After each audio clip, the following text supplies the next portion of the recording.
How's it going, everyone? I'm Evan, I'm Bashkim. and we're the MTG guys, coming at you with our second episode of 9 of the 99. This is our Kamigawa Neon Dynasty edition, where we picked our 3 favorite commanders from the new set that came out. It's got some really cool art, really cool theming, so let's get right into it with our first commander. Tameshi Reality Architect is a commander that's going to allow us to create an insane value engine. We're going to abuse artifacts and enchantments by returning them back to the battlefield from the graveyard and bouncing a land to our hand, which will then draw us a card. So we're going to generate value from our graveyard, generate value from our deck, drawing a whole bunch of cards to lock our opponents out of the game. Once they're locked out of the game, we can just build up a combo off, and they can't say a thing. Let's start with how we're going to slow down our opponents. Confounding Conundrum, I think, is one of the most synergistic cards in this deck, because it slows down our opponent's land ramp, and it'll bounce that land back to their hand, which will trigger Tameshi once per turn and let us draw a card. It also cantrips itself, and increases value with cards like Path to Exile and Ghost Quarter.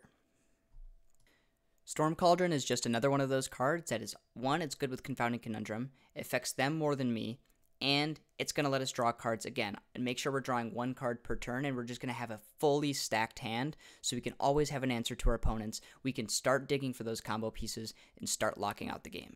The next card of the 9 are Artificer's Intuition. Now this is going to tutor our cards. This is going to put cards in the graveyard that we can bring back with Tameshi. This is going to grab Walking Ballista, one of our main win conditions in the deck. I mean, this is just overall like 2-for-1s.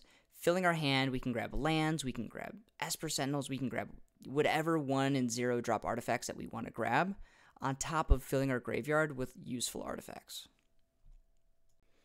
Now, Attunement is one of those cards I would not recommend you put in most commander decks. However, I think Tameshi can kind of break it a little bit.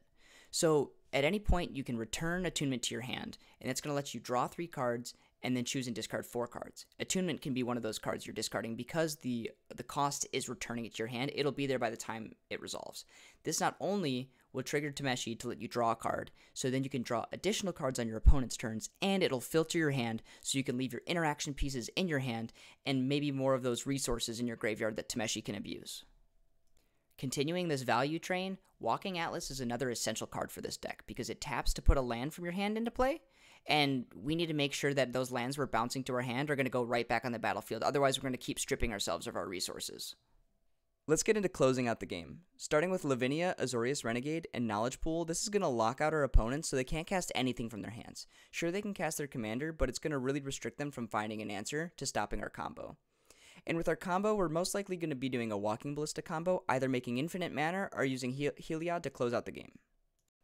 And let's get into one of the most powerful cards in the deck, Solitary Confinement. This is going to stop our opponents from dealing damage to us. This is going to give us Shroud. This is really going to protect us from everything that we can possibly come across.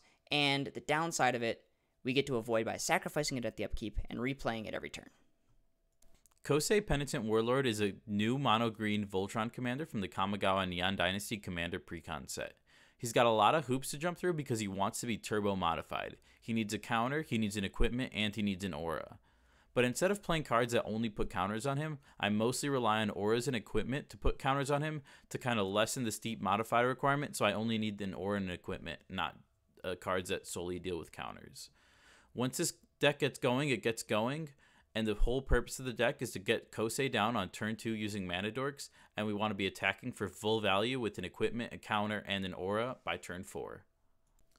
One of the best cards that is both an aura and puts counters on my creature is Predatory Hunger. It comes down on 1, and you're going to be getting counters on your creature. People do cast creature spells, and Kosei is going to get very big very quickly. Slippery Bogbonder is the second card in the 9, because a hexproof counter is still a counter, and that's all that Kosei cares about. It also is valuable protection for a Voltron commander that can be a target for removal, as well as another body for those tricky Edict effect that gets around hexproof. Silkguard is a really good card at protecting everything you care about. All of the auras on Kosei, all of his equipment, and him himself get hexproof until end of turn. It also fulfills the requirement of putting a counter on him for just 2 mana. Canopy Cover is an aura that gives Kosei pseudo-flying and pseudo-hexproof. Our commander only needs to swing in through one opponent to deal damage to all of them, and chances are one of your opponents doesn't have a creature that can block him with this.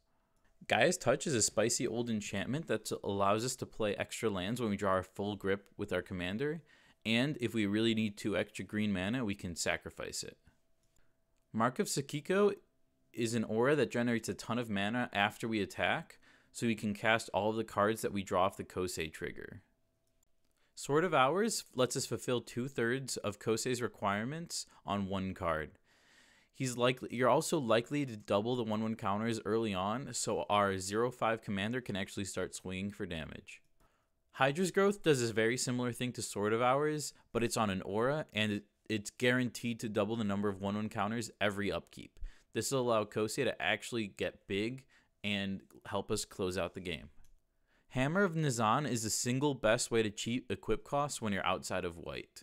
It also combos really well with another card in the deck, Belt of Giant Strength, that can be a pain to get on sometimes. Last but not least of our Kamigawa Neon Dynasty 9 of the 99 is Isshin 2 Heavens as 1. Isshin doubles our attack triggers, which is a super powerful effect. So we're going to start off with this deck by attacking with creatures that are going to generate tokens. So then our other attack triggers that affect all of our creatures are going to be amplified. Another theme that we have is humans, and humans, 1, go wide, and 2, have very powerful attack trigger effects that is really going to make this deck explosive. And another thing that humans bring are disruption, which is going to stop our control decks from getting in the way of our game plan of killing all of our opponents. Let's get into how we're going to make these tokens.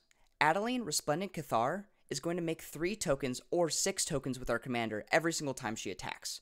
And she gets 6 power every time she attacks because her attack is equal to the number of creatures we control.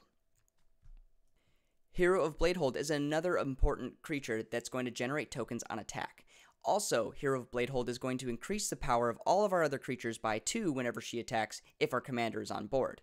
Now, Hero of Bladehold per attack generates 16 power, and that's growing. Every single turn she gets to attack again, we're going to make more tokens, everyone's going to get increased power, and it's going to be massive swings. And last but not least on token generation, we have Mardu Ascendancy. Every single time a non-token creature we control attacks, it's going to generate 1 token. But with Isshin, it's going to generate 2 tokens, tapped and attacking. So we are going to get an immense swing of tokens, huge generation, and if one more turn comes around, everyone's going to get blown to bits. Now let's get into how we're going to amplify these wide swings. Fervent Charge is the perfect enchantment. It's going to give each of our creatures +2/+2 whenever they attack. With Isshin, that's going to be +4/+4. So these measly 1/1s are going to turn into 5/5s. And if Hero of Bladehold is out, they're going to be 7/5s. And you're really going to be able to almost one-shot the entire table with 1 massive attack. Now, Brutal Horde Chief is another one of those permanents that is going to help us abuse our numbers. Every time one of our creatures attacks, it's going to drain 1, but with Isshin, it's going to drain 2. So we're going to start really amplifying our swing and gain our life a little bit, which is really going to help us push through the mid to late game. Once we start swinging, we're going to get a big target on our head, so we need a way to disrupt our opponents to finish off with the last few points of damage. Kroxa is a great way to 1, either survive a board wipe, or 2, take cards out of your opponent's hands, so that in turn, they're going to have less options to disrupt our game plan. Savior of Ullenbach is a creature that's going to help us remove our pesky blockers every time we attack. Whenever Savior of Ullenbach trains, he's going to be able to exile a creature on our opponent's board, which is going to remove it before blockers are declared, allowing us to swing through. He also has the ability to exile a creature card from a graveyard, specifically ours, so that when your opponents remove Ullenbach, that they're going to come back to the battlefield, which is some helpful recursion, especially to survive board wipes. This card would not make the 9 if training were not an attack trigger, but every time Savior of Ullenbach attacks, we're going to get to exile 2 target creatures from the battlefield or graveyard, which is going to remove 2 blockers or allow 2 instances of recursion. The last card of our disruptive package in the 9 is Thalia, Guardian of Thraben. This is a one-sided stacks piece because the majority of the deck are going to be creature cards. This is going to slow down our opponents from stopping our game plan. Winota, Joiner of Forces, is a secret commander in this deck. Over 50% of our creatures are humans, and a lot of our token generation are non-humans, and with Isshin, we're going to trigger Winota twice on every single non-human attack. This is going to wheel as many humans from our deck onto the battlefield, tapped and attacking, as possible. Thanks for watching, everyone. If you enjoyed this video, give us a like and a subscribe. Don't forget to comment down below with some ideas how you felt about this video, and if you want to watch our last video, it'll pop on your screen right now. Right now.